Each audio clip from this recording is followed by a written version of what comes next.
விஜயகாந்த் அந்த ராவுத் அவங்களுக்கு உண்டான அந்த நட்பு இருக்கு. அது கூட பார்த்து அவ்வளோ வியந்திருக்கு. மிக உயர்ந்த குணம் வந்து விஜயகாந்த் சார் என்ன கேட்டிங்கன்னா, தன்னை வந்து அப்படியே நண்பன்ட்ட அர்ப்பணிச்சிட்டாரு. அப்படியே நான் சொல்கிறத கேட்குறதுனா நான் கூட இருப்பேன், இல்லாட்டி நான் போயிருவேன் அப்படிதான் சொல்லுவேன். விஜயகாந்த் சாரும் நீ என்ன சொல்றியோ கேட்குறேன்ப்பா. நீ ராவத்தருடைய நோக்கம் எப்படின்னு கேட்டிங்கன்னா, விஜயகாந்த் எப்படி பெரிய ஹீரோ, அவனை வச்சு எப்படி பெரிய பண்ண முடியும். அந்த எல்லா ஸ்டேஜுக்குமே அவர் அந்த அந்த தவிர வேற சிந்தனை அவருக்கு இருக்காது. அது உலன் மகன் ஆகட்டும், கேப்டன் பிரபு ஆகட்டும், குணம் சேர்ந்து எல்லாமே வந்து அந்த பேசிக் ஸ்ட்ரக்சரை முடிவு பண்ணுறது அவரு தான். ஹீரோயினை போட்டுக்கலாமா அப்படின்னு கேட்டிருக்காரு. சொன்னோடனே அவர் போயிட்டு ராவுத்தர் பாரு விஜய் ஏதோ ஃபீல் பண்ணிட்டு அந்த ஹீரோயினை போட்டலாமா.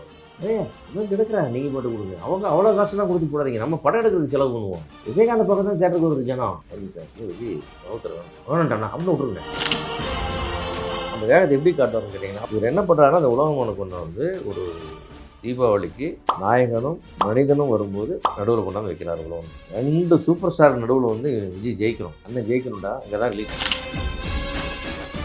இனி வீட்லயே பானிபூரி செய்யலாம் எல்லாரும். Aachi panipuri kit. Summer holidays வந்தாச்சு, நம்ம ஜிடி ஹாலிடேஸும் வந்தாச்சு. GT holidays, south India's #1 travel brand.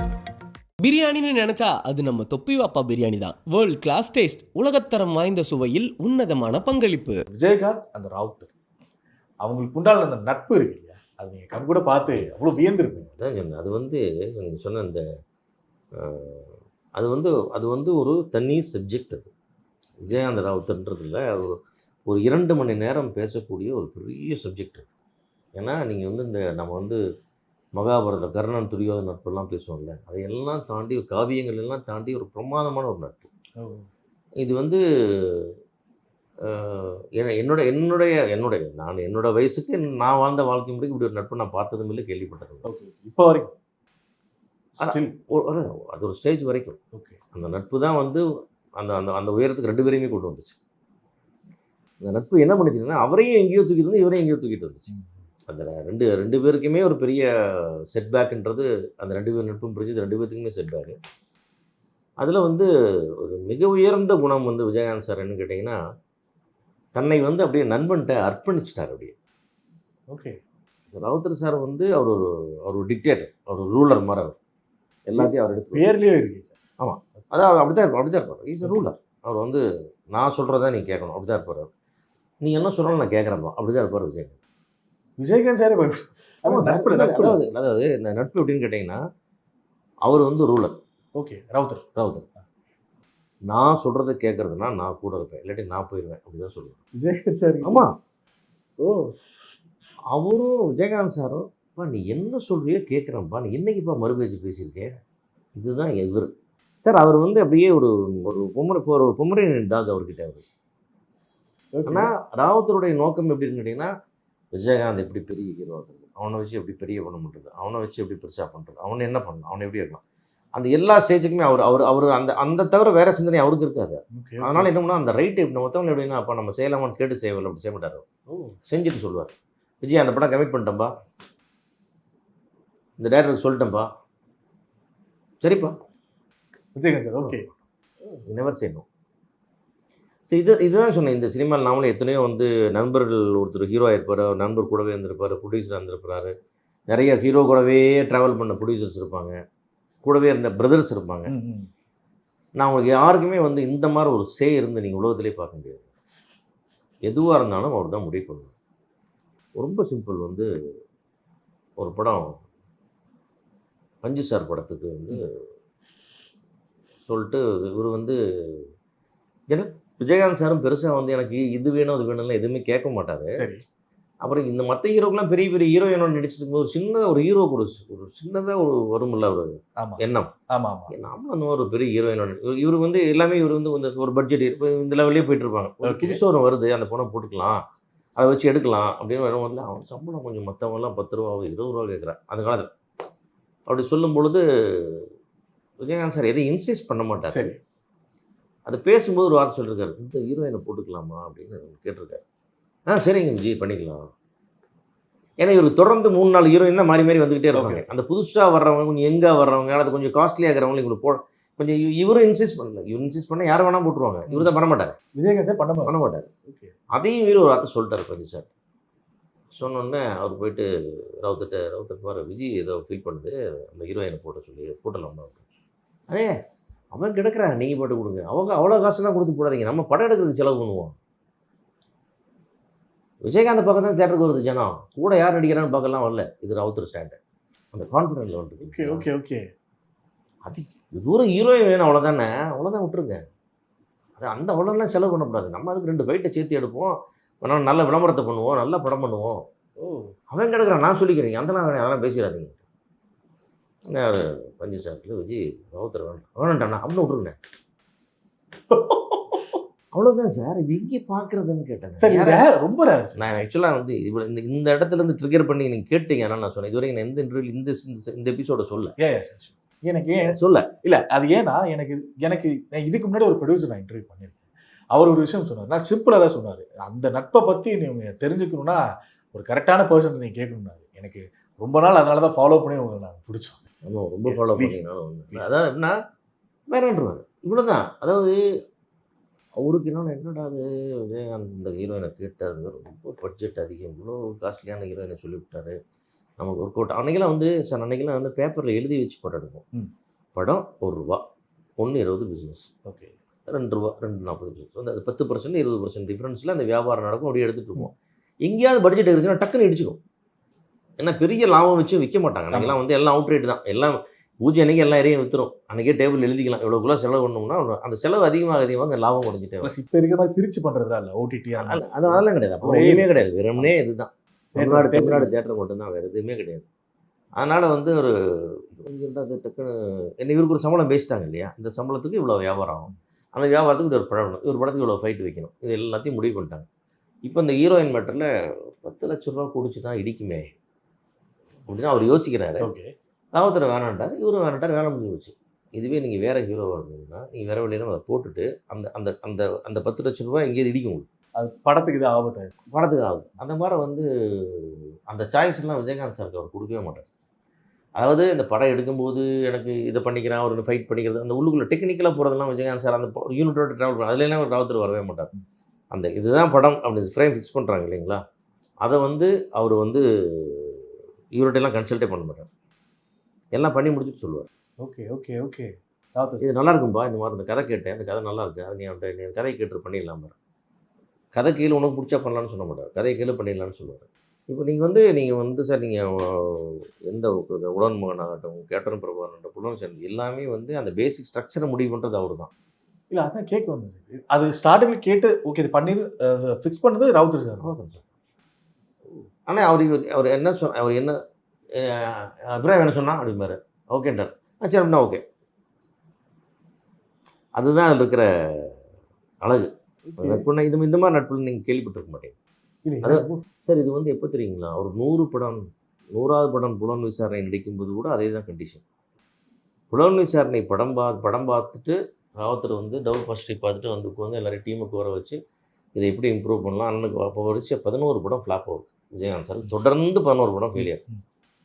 அவருக்கு ஜனவரி 14 இந்த படம் ரிலீஸு, ஜனவரி 30 கல்யாணம். ஓகே ஓகே அண்ணனுக்கு கல்யாணத்துக்கு முன்னாடி படம் ஹிட்டு கொடுத்தே ஆகணும், இந்த படம் வந்து தோக்கவே கூடாது அப்படின்னு ராவத்தர் வந்து அதில் அவ்வளோ கான்சென்ட்ரேட் பண்ணுறாரு. சரி சரி படம் பார்த்துட்டு கூட கூப்பிட்டு டேரக்டர் செல்லுமணி எல்லாரும் டீம் மொத்தத்தையும் வர வச்சு இது கொஞ்சம் இப்படி இம்ப்ரூவ் பண்ணிக்கலாம், அப்படி பண்ணிக்கலாம், இப்படி பண்ணிக்கலாம், திருப்பி அவ்வளோ செலவு பண்ணியாச்சு, வியாபாரம் பண்ணியாச்சு. அந்த ராவத்தர் வந்து அந்த காஸ்ட் ஆஃப் ப்ரொடக்ஷன் பற்றி கவலையே பட மாட்டார். திருப்பி ரீஷூட் பண்ணிக்கலாம், இதெல்லாம் பண்ணலாம், டிஸ்கஸ் பண்ணி இல்லை சார் செலவு பரவாயில்லப்பா, செலவானா பரவாயில்ல, ஏன்னா இங்கே ஒரு பட்ஜெட்டில் தானே படம் பண்ணுறோம் அப்போ எல்லாமே. அப்போ செல்லுமணி கூட சார் கொஞ்சம் இது கொஞ்சம் அதிகமாகிடுச்சு, இது கொஞ்சம் பண்ணோன்னு இன்னொரு எபிசோடு மாதிரி வந்துடும் சார், செலவு பரவாயில்ல டேரக்டரே அவ்வளோ சொல்லி. ஆமாம் இல்லை செல்லுமணி நம்ம படம் வந்து பெருசாக வரணும், இந்த இடத்துல எனக்கு இம்பேக்ட் செகண்ட் ஹாஃபில் இம்பேக்ட் குறையுது, அதை நீங்கள் சரி பண்ணுங்கள், இந்த ஷாட்டை கொண்டாங்க, அந்த ஷாட்டை கொண்டாங்க, இப்படி ஃபைட் ரீஷூட் பண்ணுங்கள், இந்த ஃபைட் எக்ஸ்ட்ராவாக எடுங்க, எல்லாம் பண்ணி திருப்பி ஒரு 5 நாள் ஷூட் பண்ண வச்சு அந்த படத்தை எடுத்து போட்டு ரெடி பண்ணி கல்யாணத்துக்கு முன்னாடி அந்த அவர் நினச்ச அந்த ஹிட்டை கொடுத்தார். 11 ஃப்ளாப்புக்கு அப்புறம் 12வது ஹிட்டை கொடுத்துருக்குது சார். ஆமாம் அந்த அதுக்கு வந்து சார் செல்லுமணி மாதிரி ஒரு ஃபயரோட வந்த ஒரு டெக்னீஷியன் இருந்தாலும் கூட அதே மாதிரி ஃபயரோட ஒரு ப்ரொடியூசர் வேணும். ஐயோ எடுத்த வரைக்கும் போதும் எனக்கு படத்தை கொடுத்துருப்பான்னு சொல்கிற ப்ரொடியூசர் போனீங்கன்னா படம் ஃப்ளாப். ஆமாம் ஆமாம் அவருக்கு என்னென்னா கல்யாணம் பண்ணுறோம், கலைஞர் தலைமையில் பண்ணுறோம், கருப்பையம்மா படம் வர்றாரு, மதுரையில் பெரிய லெவலில் எல்லாம் பிளான் பண்ணியாச்சு, இந்த நேரத்தில் அவனுக்கு ஒரு பெரிய ஹிட்டு கொடுத்தாங்கன்னாப்பா நம்மளுக்கு மரியாதையாக இருக்கும், மார்க்கெட்டே இல்லைன்னு பேசிக்கிற அளவுக்கு வந்துருச்சு. ஓகே ஓகே அப்படின்னு சொல்லி அந்த ஹிட்டை கொடுத்துட்டு கல்யாணம் பண்ணோம். ஸோ விஜயகாந்த் சார் பிளாக் நம்பிக்கை பஸ்டர் ஆ? சார், பிளாக் பஸ்டர் பெரிய பிளாக் blockbuster. பஸ்டர் தான் சொல்கிறேன். இதெல்லாம் என்ன தெரியுங்களா, அது வந்து விஜயகாந்த் சாரோட அர்ப்பணிப்பு. அவர் வந்து அந்த பக்கம் படத்தில் வந்து அப்படி வேலை பார்ப்பார், இந்த பக்கம் ஒரு ப்ரொடக்ஷன் இப்படி வேலை பார்ப்பார். ம். எத்தனை நாள் வந்து நீங்கள் ரீஷூட் சொன்னாலும் எவ்வளோ லேட் சொன்னாலும் விஜயகாந்த் சார் ஒரு வார்த்தை சொல்ல மாட்டார். Okay okay. அதாவது புலன் விசாரணையில் இங்கே ஃபுல் நைட் லைட்டிங் மட்டும் காலை 4:30 மணிக்கு சொல்லுவாங்க, லைட்டிங் முடியல சார் நாளைக்கு எடுத்துக்கலாம். அப்படியா பரவாயில்ல நாளைக்கு எடுத்துக்கலாம் நினச்சி விட்டார். அவர் தான் ப்ரொடியூசர் அதுக்கு. சரி சரி. நைட்டெல்லாம் பெரிய செட்டப் லைட் பண்ணி பார்த்துட்டு கொஞ்சம் புது யூனிட்டில் எங்கள் யங்ஸ்டர்ஸ் எல்லாம் டிஎஃப்டி குரூப்பு, ஸோ அவங்களுக்கெல்லாம் வந்து ரொம்ப ஆசை செய்கிறதுல க்ரியேட்டிவாக ஏதோ பண்ணணும்னு. அவங்க ட்ரை பண்ணது அவங்க எக்ஸ்பீரியன்ஸுக்கு மற்ற கேமராவோட ஃபாஸ்ட்டாக பண்ண முடியாது. அது வரல, அந்த அவங்க சின்ன அந்த ஃப்ரேமிங் வரல சார். லைட்டிங் முடியல, இன்னைக்கு நாளைக்கு கரெக்டாக பண்ணிடுவோம் சார் சீக்கிரம். அப்படியா சரி ஓகேன்றவர். சார். அவரும் வந்து அதான் சொன்னேன், அவர் வந்து முகம் சுளிக்கிறதுன்றே இருக்கவே இருக்காது. இன்றைக்கி இவ்வளோ லட்ச ரூபா செலவாக இருக்குமே, இது போயிடுச்சு அப்படின்னா அதெல்லாம் அவர் மைண்ட்லேயே இருக்காது. ஏன்னா அவர் வந்து அவர் லைஃப்பில் வந்து இந்த பணம் செலவு மிச்சம் லாபம் நஷ்டம் இது அவர் மைண்டில் அவர் மைண்டில் அது வரவே வராது. அவருக்கு அதெல்லாம் ஒரு விஷயமே இல்லை. ஏன்னா அவருக்கு வந்து பணமே தேவையில்லை. அவரோட லைஃப் ஸ்டைலுக்கு சும்மா மாதம் ஒரு 10,000 தான் அவர் வாழ்க்கை ஓடிட்டு. அதுதான் அவருடைய maximum life. Okay okay okay. அதனால் அவருக்கு அது தேவையில்லை. ஆனால் ராவுத்தர் வந்து கீனாக இருப்பார். அது எவ்வளோ செலவானாலும் பரவாயில்ல சார். இன்னொரு முறை வந்து உழவன் மண்டபத்தில் எடுக்க முடியாது, இன்னொரு முறை கேப்டன் பரவான் எடுக்க முடியாது. சரி. அதுக்கு வந்து ராவுத்தர் மாதிரி ஒரு ப்ரொடியூசர். S S. நான் ப்ரொடியூசருங்கிறத விட அவர் வந்து அந்த நண்பன், அவன் பெரிய ஆர்டிஸ்ட், அவனை பெரிய ஸ்டார் ஆக்கணும். அவன் என்ன கம்மியாக சொல்கிறான் மற்றவனை விட, நம்மளும் பெரிய ஆள் தானே அப்படின்னு சொல்லிட்டு தான் நீங்கள் வந்து அதோடைய அந்த வேகத்தை எப்படி காட்டுவார்னு பயங்கரமா கேட்டிங்கன்னா, இருக்கு சார். அந்த வேகத்தை எப்படி காட்டுவார்னு கேட்டிங்கன்னா, அப்போ வந்து ரஜினி சார், கமல் சார், அப்புறம் தான் வந்து நீங்கள் வந்து பிரபு சார், சித்திராஜ் சார், விஜயகாந்த் சார், இதெல்லாம் வேற இதில் கார்த்திக், இதெல்லாம் ஒரு கேட்டகரியாக வரும். அதில் கூட கார்த்திக்லாம் கொஞ்சம் யூத்தில் இருப்பார். பிரபு சாருக்கு வேறு மாதிரி ஒரு செக்டர் ஆடியன்ஸ் இருக்கும். அப்புறம் தான் இவரை கொண்டு வருவாங்க சார். விஜயகாந்த் சார், சித்திராஜ் சார் அந்த அந்த லிஸ்ட்டில் கொண்டாடுவாங்க, கீழே கேட்டகரியில கீழே கொண்டு. அப்படி கொண்டாடுவாங்க. தேட்டருக்காரங்களும் அந்த ஆர்டர் தான் படம் போடுவாங்க. Okay okay. இவர் என்ன பண்ணுறாருன்னா, அந்த உலகமான கொண்டு வந்து ஒரு தீபாவளிக்கு நாயகனும் மனிதனும் வரும்போது நடுவில் கொண்டாந்து வைக்கிறார் உலகம். 2 சூப்பர் ஸ்டார் நடுவில் வந்து விஜய் ஜெயிக்கணும், அண்ணன் ஜெயிக்கணும்டா, அங்கே தான் ரிலீஸ் பண்ண படத்தை. அங்கே ஜெயிச்சது படம் உலகம். ஆமாம் ஆமாம். அதுதான் சக்ஸஸ். அப்படி சேலஞ்சு பண்ணி போடுற 2 பேர் நண்பர்கள், நான் உன்னை எப்படி தூக்கி காட்டுறேன் பாரு, நீ சொன்னதெல்லாம் நான் எப்படி கேட்குறேன் பாரு, இப்படி தான் நடக்கும். Okay okay. சார் இப்போ நீங்கள் சொல்கிறீங்களே, நீங்கள் சொல்ல விஜயகாந்த் சார் ஒரு குழந்தை மாதிரி சரிப்பா ஓகே குழந்தை, அந்த ரியாக்ஷன் என் மூஞ்சில் ஓடிட்டு இருக்கு. ஆமாம் ஓடிட்டு இருக்கு எனக்கு. சில நேரத்தில் வந்து ரொம்ப விஜயகாந்த் சார் யாராவது அப்புறம் அந்த கொஞ்சம் இந்த எடுப்பார் கைப்பிள்ளை மாதிரி ஏதாவது சொன்னால், யார் சொன்னாலும் காதல் கேட்குது. யாராவது அவர்கிட்ட போய் எல்லாருமே பேசலாம், எல்லாருமே ஜாலியாக இருக்கலாம். அவர்கிட்ட ஒரு தட்டுப்பாடே கிடையாது. அவர்கிட்ட பேசலாம் பேசக்கூடாது. அது சும்மா ஒரு ஜேர்னலிஸ்ட் ஒரு என்ன விஜய் இப்படி பண்ணுறீங்க, நீ பண்ணதெல்லாம் சரியில்லை ஒரு சத்தம் போட்டுருப்பார். ஏன்னா கோச்சிக்கிறீங்க சொல்லுண்ணே கூறங்கன்னு கேட்டுருப்பார். அப்படி அந்த மாதிரி யாராவது சொல்லி கொடுத்துட்டா கூட ஏதோ ஒரு நாள் கோப்பிட்டு இன்னும் இப்ராஹிம் வந்து இப்படி பண்ணிட்டானமே, எது சொல்லிட்டானோ, ஏதோ ஒன்று வருது கோவம் வரும் வச்சுக்கிறேன். ஏய் உனக்கு என்ன தெரியாது பற்றி வாய மூடு, சரிப்பா. அந்த நட்பு. ஓகே. இல்லை அந்த 2 பேரும் ஒருத்தர் நம்பிக்கை. ஆனால் வந்து அதான் சொல்கிறேன் ரொம்ப வைப்பு சார். அவர் வந்து அவருக்கு ராவுத்தர் சார் பொறுத்த வரைக்கும் அவருடைய ஃபோக்கஸ்லாம் விஜயகாந்த் அவனை எப்படி வந்து பெரிய ஆளாக காட்டணும் அந்த மாதிரி சார். அது வந்து அதான் சொன்னேன், நட்பில் வந்து எல்லா முடிவும் அவர் எடுப்பார். விஜய் வந்து இப்படி தான் ட்ரெஸ் பண்ணும், காஸ்டியூம் கண்டிப்பாக நீங்கள் கரெக்டாக அந்த வெள்ளை வயசு வெள்ளை சட்டை மட்டும் போடுப்பா, வேறு எதுவும் போடாதப்பா, கள்ள துணியெல்லாம் போடாதப்பா. ஆமாப்பா நான் அதான் பிடிச்சிருக்குப்பா, நல்லா இருக்குப்பா. அது மாதிரி சார் அவர் வந்து இப்படி தான் ஒரு மோதிரம் போட்டுக்கணும், அவர் இப்படி தான் செயின் போட்டணும், அவர் சிம்பிளாக இருக்கணும், காரில் ஒரு ஃப்ரண்ட் சீட்டில் தான் கொண்டு போகணும், ரொம்ப டார்க் கிளாஸ் போடக்கூடாது, மக்கள் நீ பார்க்கணும் சார். அதாவது அப்படி வந்து ராவத்தர் வந்து அவர் அப்படியே ஒரு டிசைன் பண்ணுவார். அப்படின்னா அவருடைய மனசுலேயும் அந்த சார் அவர் வந்து பேசிக்கலி வெரி சிம்பிளஸ்ட் பர்சன். அவர் கேப்டன் அவரே எதுவும் செய்ய மாட்டார். இவர் அதுக்கு மேலே அவர் அதையும் செய்யும். அவர் அது எண்ணமே வராத மாதிரி இவரும் பார்த்துக்குவார். Okay okay. நான் என்னடா கண்ட துணியெல்லாம் போட்டிருக்கேன் அப்படிம்பாரு. அதான் பண்ணி இப்படியே மெயின்டைன் பண்ணிங்க. அவரோட அந்த TMM2 அம்பாஸ்டர் கார், அது ஒரு வேறு கார். அந்த மாதிரி ஒரு எளிமை, அது ஒரு ரொம்ப பெரிய இயற்பாக வந்து அன்றைக்கெல்லாம் அந்த காலத்தில் வந்து ஃபிலிம்ஃபேர் அவார்டு கொடுத்தா அன்றைக்கி நைட்டு பெரிய டாஜில் வந்து டின்னர் வைப்பாங்க. அது அப்போலாம் வந்து டாஜில் டின்னர் வந்து ரொம்ப பெரிய விஷயம். பார்ட்டி அப்படின்னா பெரிய, அது ரொம்ப செலக்டிவாக தான் கூப்பிடுவாங்க. அது இவருக்கு ஃபிலிம்ஃபேர் அவார்டு கொடுத்தா கூட டாஜ் ஹோட்டலுக்கு போக மாட்டார். ஏன் 5 ஸ்டார் ஹோட்டலுக்கு போக மாட்டார். அதெல்லாம் வேண்டாப்பா, நமக்கு ஆகாதுப்பா சார். அந்த சொஃபிஸ்டிகேட்டட் அதான் சொன்னேன். அவர் வந்து சார் 100 படம் முடித்து கல்யாணம் பண்ணி தனி குடித்தனம் போனதுக்கப்புறம் தான் ஏசி ரூமில் தூங்கினார். அது வரைக்கும் ஃபேனுக்கு கீழே தான் தூங்கிட்டு இருந்தார். இதை நம்புவீங்களா? இதை விட சிம்பிளாக ஒரு ஹீரோ பார்த்துருப்பீங்களா உலகத்தில்? ஓகே. சார் ஒரு சாதாரண பழைய பில்டிங், அது மேலே ஒரு பெரிய ஒரு 20க்கு 20க்கு ஒரு கீத்து கொட்டாங்க. அதில் 2 ஃபேன் ஓடிட்டு இருக்கும். கீழே தரையில் பெட்டு போட்டிருக்கும். அதில் தான் படுத்து தூங்குவார். அவருக்கு இந்த பக்கம் 5 பேர், அந்த பக்கம் 5 பேர், நடுவில் 10 பேர் தூங்கிட்டு இருப்பாங்க. நடுவில் தூங்கிட்டு இருப்பார் அவர். அத்தனை பேர் சேர்ந்து ஒரு பாத்ரூம் தான் இருக்கும். ஒரு கீத்து கொட்டாய் கீழே 100 படத்துக்கு அவங்க தான் படுத்தினார். கல்யாணம் ஆகி சாலிகிராம வீட்டுக்கு அவர் வந்து ஒரு வீட்டில் குடும்பத்தோடு தங்கும்போது தான் அவர் அந்த வீடு, ஏசி ரூமு, பெட்டு, மெத்தை, கட்டலில் படுத்தார். Okay okay. ஷூட்டிங் போனால் அது சார், அப்புறம் சார் நீங்கள் ஷூட்டிங் போகிறாரு, எங்கேயோ போகிறீங்க, அங்கே ஏதோ ஒரு ஏசி ரூமில் தானே 15 நாள் இருந்துட்டு வராரு. ஆமா. வந்தோடனே இதே பெட்டில் திரைக்கையில் படுத்துருவார். அதை பழகிட்டமேன்னு யோசிக்கவே மாட்டார். அதனால் அவர் மைண்டில் இந்த லக்ஸுரி, கம்ஃபர்ட்டு அதெல்லாம் எதுவுமே கிடையாது. என்ன இடம் கிடைச்சாலும் தரம் கிடைச்சாலும் அப்படி படுத்து தூங்கிடுவார். அதனால் வந்து அந்த மனிதனுக்கு அப்படி ஒரு ஃப்ரெண்டு கிடைச்சார். ஏன்னா இவர் வந்து விஜயகாந்த் சார் வந்து எப்படின்னு கேட்டிங்கன்னா ஒரு குழந்தை மாறது. அவரை வந்து நீங்கள் எப்படி வேணாலும் வடிவமைச்சுக்கலாம். ஒரு டேரக்டர்கிட்ட போயிட்டாருன்னா அவர் வந்து தன்னை வந்து ஒரு களிமண் மாதிரி கொண்டு போய் அப்படி கொடுத்துருவார். நீ எப்படி வேணால் சேவ் பண்ணிங்க. Okay okay okay. ஸோ அதை புது டேரக்டரோ, பழைய டேரக்டரோ, பெரிய டேரக்டரோ அவங்க என்ன சொன்னால் அப்படியே கேட்பார். கடைசி வரைக்கும் அவர் வந்து எந்த டேரக்டர்கிட்டையும் போய் இந்த ஷார்ட் எதுக்கு, இந்த டைலாக் எதுக்கு, ஏன் இப்படி சொல்லலாமா அப்படி சொல்லலாமா கேட்க மாட்டார். பஞ்சரில் கூட டேரக்டர் சொல்கிறது மட்டும்தான் எல்லாமே அவர் தான் சொல்லணும். டேரக்டர் சொல்லணும், டைலாக் ரைட்டர் சொல்லணும், எழுதி கொடுப்பாங்க, அது சொல்லுவாங்க. அது பேசும்போது அந்த உச்சரிப்பில் கொஞ்சம் மாற்றிக்கு வர தவிர ஓகே. இவர் போய் கருத்து ஏன் இது வேண்டாம்னு சொல்ல மாட்டார். இந்த ஷார்ட் தேவையா அப்படி சொல்ல மாட்டார். எதுவுமே அதை டைரக்டர்ஸ் ஆர்டிஸ்ட். ஆனால் ரொம்ப கீழன்னு கேட்டிங்கன்னா அது கரெக்டாக வந்து 8 மணிக்கெலாம் போய் ஒரு 7:30 மணிக்கெலாம் 7:45 ஸ்பாட்டில் நின்றுவார். 8 மணிக்கு ஷூட்டிங் ஆரம்பிக்கலைன்னா யாரோ படம் இவர் ப்ரொடக்ஷன் மேனேஜரை மாட்டுவார். ஏன் இவன் வரல, அவன் வரல, அவன் சீக்கிரம் எடுங்க, ஏன் ப்ரொடியூசர் காசை வின் பண்ணுறீங்க, சும்மா படம் வருதுன்னு நினச்சிக்கிங்களடா, என்னவே படம் எடுக்கிறான், நீங்களாம் சும்மா வந்துட்டுருக்கீங்க, ஏன் 8:30 மணிக்கு வர்றேன் நீங்களாம் அப்படின்னு எல்லாத்தையும் திட்டி அந்த ஷூட்டிங் வந்து கரெக்டாக நடக்குது. விஜயகாந்த் வந்தால் ஷூட்டிங் கரெக்டாக நடக்கணுன்ற எண்ணத்தை அவர் உருவாக்கி வச்சுருக்காரு. Okay okay okay. மைண்ட்லேயே அப்படி ஆட்டோமேட்டிக்காக மைண்டில். அதாவது அவரு படம் சொந்த படம் இல்லை, இத்தனை சொந்த படம்ன்றது கம்மி தானே சார். அதான் சொன்னேன், இது வரைக்கும் வந்து தமிழ் சினிமாவோட வரலாற்றில் 50க்கு மேற்பட்ட புது தயாரிப்பாளர்களுக்கு படம் பண்ண ஒரே ஹீரோ, 54 புது டேரக்டர்களுக்கு படம் கொடுத்த ஒரே ஹீரோ உலக வரலாற்றில் அவர் மட்டுமே. சார் நடித்த 170 படத்தில் வந்து 50 படம், 50 ப்ரொடியூசர். புது ப்ரொடியூசர்னா என்ன? நானே புது ப்ரொடியூசர். ஆமாம், அதான் சொல்ல வந்தேன் சார். நான் வந்து 20 வயசில் வர்றேன், ஒரு 45 கிலோ ஒல்லியே திருண்டு வந்து நிற்கிறேன். இந்த பையன் படம் எடுப்பான்னு நம்பி கால் ஷீட் கொடுத்தார்ல, 50,000 அட்வான்ஸ் கொடுத்தேன். 4 லட்ச ரூபா சம்பளம். அப்போ 50,000 அட்வான்ஸ் கொடுத்தேன். அட்வான்ஸ். ஓகே. அதை நம்பி ஒருத்தர் படம் பண்ண வர்றாருல, அதான் சொன்னேன். அவர் வந்து அந்த நம்பிக்கை. ராவுத்தரும் அதே மாதிரி தான். அவர் வந்து ராவுத்தர் வந்து இவ்வளோ இருந்தால் கூட அவர் வந்து உடனே பெரிய பெரிய கம்பெனியாக தேடியெல்லாம் விட மாட்டார். வர்ற சின்ன சின்ன ஆளுங்களுக்காக சப்போர்ட் பண்ணுவார். புது புது ப்ரொடியூசர்களுக்காக கொடுப்பார். டைரக்டர் வந்து டைரக்டர்கள் அவங்களே ஓன் ப்ரொடக்ஷன் டேட் கேட்டால் கொடுத்துருவார். சார் அப்படி உருவானவங்க தான் இன்றைக்கி ஆபாவானுங்க. அந்த டிஎஃப்டின்ற ரெகனைசேஷனே கேப்டனும் கொடுத்தார், கேப்டன் ராவுத்தரும் கொடுத்தார். ஆமாம் ஆமாம். எஸ். ஆமாம்.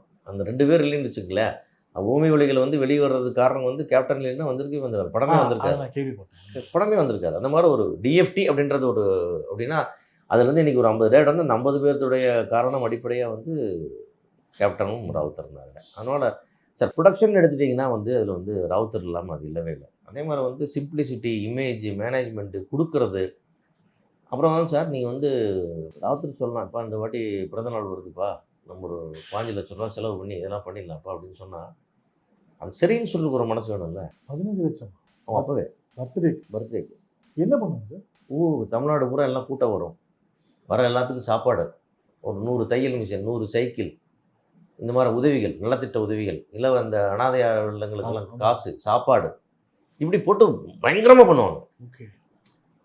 இதெல்லாம் வந்து எக்ஸிக்யூஷன் நான் பண்ணலாம் சார், நீ காசு தர நீங்கள் ஒத்துக்கணும்ல. ஆமாம் ஆமாம், சீரியஸ்லி. அது சும்மா ஓகே வீம்புக்கு செலவு பண்ணாமல் மற்றவங்களுக்கு இது இருக்கணும். இவர் வந்து எவ்வளோப்பா கொடுக்குறீங்க, என்னப்பா இந்த வருஷம் என்ன பிளான் பண்ணுறீங்க?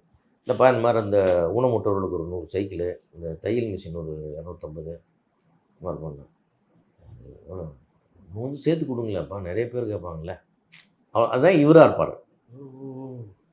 அதுதான் இவருடைய பங்கு அதுவாக இருக்கும். வர்றதை இன்னும் கொஞ்சம் ஏற்றி விட்டு போகிறதே ஒரு வேலையாக இருக்கும். இவ்வளோ செலவாகதே அண்ணன் பார்த்து கேட்டு செய்யுங்கன்னு ராவுத்தர் சொல்லிட்டே இருப்பார். நாங்கள் ஒர்க் பண்ணுற டீம் இருக்கிற எல்லாரும் வந்து பேசிட்டு சொல்லும்போது எவ்வளோ ஆகிட்டு போகுதுப்பா, செய்கிறதே சரிங்க, நல்லா செஞ்சு விடுங்க. இப்போ ஒரு ஆக்டருக்கு பர்த்டே அப்படின்னா அந்த பார்ட்டி அதில் பண்ணி காசா இருக்கும். சார் அவர் பர்த்டேக்கு அவர் நண்பர்களோட கொண்டு சும்மா சாயங்காலம் கொண்டு அதே அதே அதே அந்த கீத்து கொட்டாயில் அந்த 2 ஃபேனுக்கு நடுவில் கொண்டு தான் அன்றைக்கி அந்த பர்த்டே பற்றி அங்கே அங்கே நடக்கிறது தான் நடக்கும். அது குடிக்கிறதோ என்னவோ அங்கே தான் நடக்கும் அது. ஆனால் இந்த ஹோட்டல் பார்ட்டி கெட் டுகெதர் எதுவும் சார் அவருக்கு பிடிச்சதெல்லாம் அவருக்கு பிடித்தமான உணவு, பிடித்தமான ட்ரிங்க்கு, நண்பர்கள், தரையில் உட்காந்து எல்லாரும் சாப்பிட்றோம். அவருக்கு ஷூட்டிங்கில் அவருக்கு ரொம்ப ரொம்ப பிடிக்குன்னு கேட்டிங்கன்னா அவருக்கு வந்து நம்ம வாகை சந்திரசேகர், ராதாரவி அண்ணன், தியாகு, எஸ்.எஸ். சந்திரன் இதுக்கெல்லாம் சேர்ந்துட்டா போதும் அவருக்கு. ஆஹா, அப்படியே ஒரு கூத்தும் கும்மாளமாக குஷியமாக சிரிச்சுக்கிட்டு ஓடிக்கிட்டு அடிச்சுக்கிட்டு அதை பார்க்கவே வந்து ஒரு அப்படி ஒரு கொண்டாட்டமாக இருக்கும். அது இப்போ நீங்கள் சொல்ல உங்களுக்கு ஓடிட்டு இருக்கு. ஓடுது எனக்கு ஃபீல் ஆகுது. ரொம்ப ரொம்ப ரொம்ப அப்படியே ரொம்ப ஆத்மார்த்தமாக ஒருத்தர் விஜய் விஜய் விஜய் நல்லா அப்படியே நீங்கள் பார்த்தீங்கன்னா நம்பவே மாட்டீங்க, ஸ்கூல் பசங்க மாதிரி இருப்பாங்க. இன்னைக்கு தேதிக்கு எல்லாரும் 35-40 வயசுக்குள்ளே இருந்தாங்கன்னா கூட எல்லாருமே அப்படி ஒரு இயல்பாக இருப்பாங்க. அப்புறம் அவருடைய மதுரையை சேர்ந்த நண்பர்கள் எல்லாம் வருவாங்க இல்லையா, கூடவே தங்கியிருப்பாங்க. அவங்க எல்லாத்தோட அப்படி தான், எல்லாத்தோட அடிச்சு பிடிச்சி கலட்டாக பண்ணிவிட்டு நைட்டு ஷூட்டிங் முடிஞ்சு லேட்டாக வந்தாலும் எவனா தூங்கிட்டு இருந்தானா காதில் தண்ணி ஊற்றி விட்டுருவாரு. இந்த மாதிரிலாம் ஏன்னா நான் ஷூட்டிங் வரீங்களா தூங்குறீங்களா அந்த மாதிரி ரொம்ப ஜாலியான கேரக்டர் அவர். இனி வீட்லயே பானிபூரி செய்யலாம் எல்லாரும். Aachi panipuri kit. Summer holidays வந்தாச்சு, நம்ம ஜிடி ஹாலிடேஸும் வந்தாச்சு. GT holidays, south India's #1 travel brand. பிரியாணின்னு நினைச்சா அது நம்ம தொப்பி வாப்பா பிரியாணி தான். வேர்ல்ட் கிளாஸ் டேஸ்ட், உலகத்தரம் வாய்ந்த சுவையில் உன்னதமான பங்களிப்பு.